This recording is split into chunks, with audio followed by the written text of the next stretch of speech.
Hey y'all, it's Matt. Welcome to my YouTube channel. There are many like it, but this one's mine. Today we're going back in time to a really great RTS game on the PC called Company of Heroes.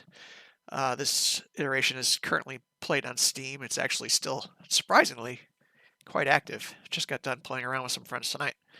It's a blast. This game is a blast. Um, they had a sequel, Company of Heroes Part 2, which was kind of garbage. I guess there's a new one that's going to be coming out shortly, so I've got high hopes that that is actually going to be as good as this one was. But this game was a game that we played for many years, and like I said, we're still playing.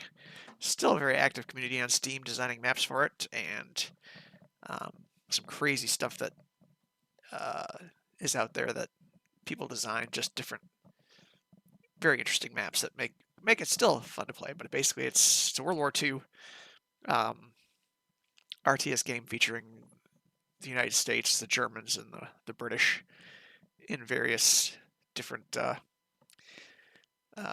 fights.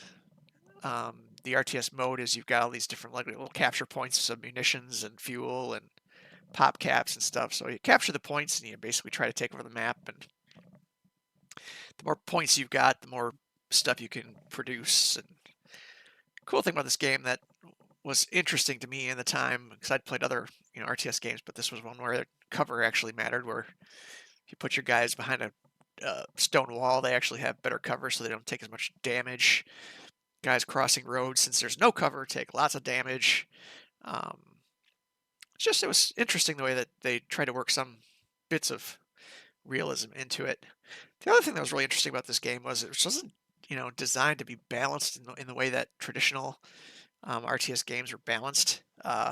Traditional games, they tried to make so all the units were more or less, for gameplay's sake, balanced out. But this game was a little weird because it seemed like different factions had different strengths at different times in the game. Some factions started out really strong and then kind of petered out. Other factions started kind of weak and then got really strong. So depending on how you were playing, it was like all you had to do was stay alive long enough. Eventually, your guys would overpower the enemy.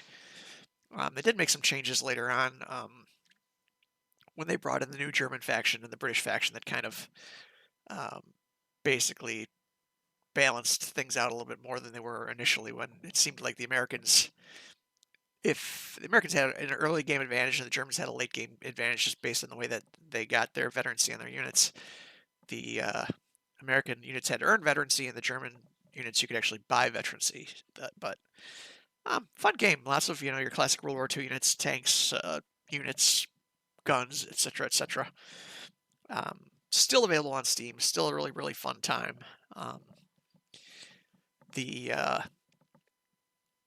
unit in this game, the OstwindFlakpanzer, is actually how I got my screen name in both Dungeons and Dragons Online and my name in World of Warships.